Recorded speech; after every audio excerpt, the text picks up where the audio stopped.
Municipal permits. That's a really important topic for homeowners, for sellers, and for buyers alike. I wanted to do a deep dive into this because it impacts the sale of the house. As a seller, if you've done any alterations or updates to your house, whether it's been you as the homeowner or whether you hire a contractor to do the work, it's vitally important that you make sure that the permits are closed out. Some things you're definitely going to need permits for: building, anytime you have an addition; mechanical, anytime you change heat, air conditioning, or your hot water tank;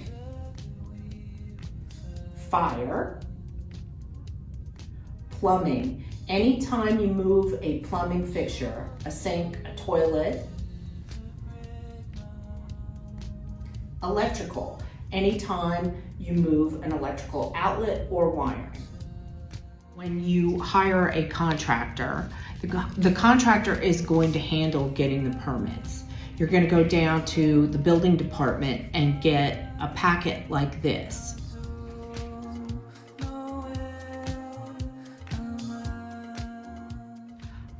I was very fortunate to take some time to speak with my local building and zoning official who took me step by step through the process.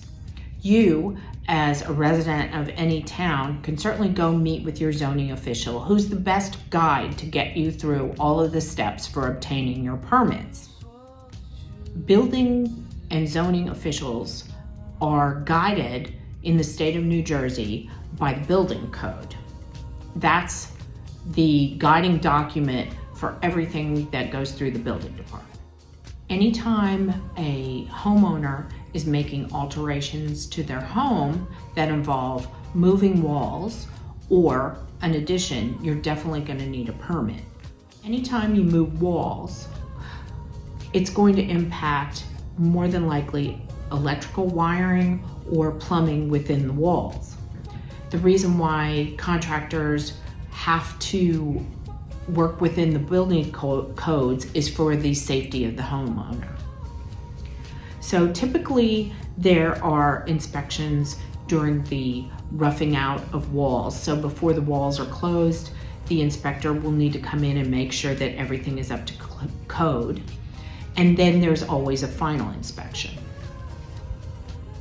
The final inspection is vitally important to homeowners because in the future, when you sell your house, you're going to need to have all permits closed. Which I will do a separate video on that. When an open report is run and you come back with the results, there are often open permits. These permits could be left open for any time during the homeowner's ownership of the property. There are two ways to check and see if you have open permits on your property.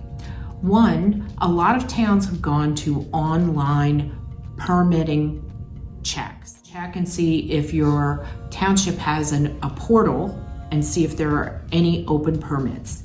The other way to check is by making an open public records request.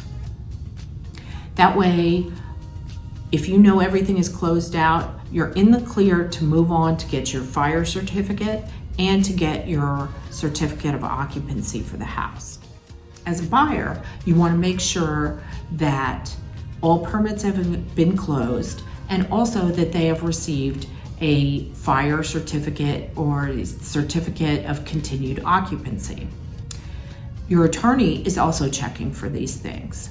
This means that a fire inspector has checked out the house and it meets the requirements of the town, like smoke detectors, fire extinguishers, and carbon monoxide detectors.